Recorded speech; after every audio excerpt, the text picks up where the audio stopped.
বিসমিল্লাহির রহমানির রহিম। চোখের প্রেশার বলতে কি বোঝায়? আমাদের যে চোখটা, এটা একটা আইবল গোলাকার একটা অঙ্গ। এর ভিতরে গুরুত্বপূর্ণ স্ট্রাকচার থাকে।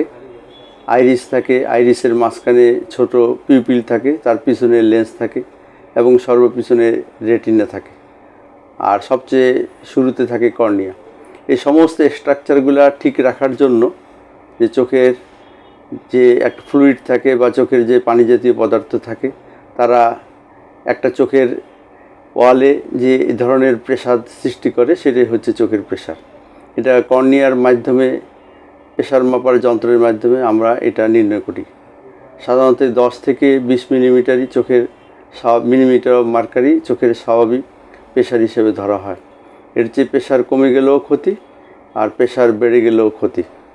সুতরাং 40 বছর যাদের হয়েছে তাদের প্রেসার বাড়ার সম্ভাবনা থাকে। তাই চক্ষু ডাক্তারের কাছে বছরে বছরে যখন ফলো আপে আসবেন চশমা টেস্ট করতে, তখন অবশ্যই চোখের প্রেসারটা জেনে নেবেন যে চোখের প্রেসার কী পরিমাণে আছে। যদি কম বেশি থাকে তাহলে সুচিকিৎসা গ্রহণ করবেন। সবাইকে ধন্যবাদ।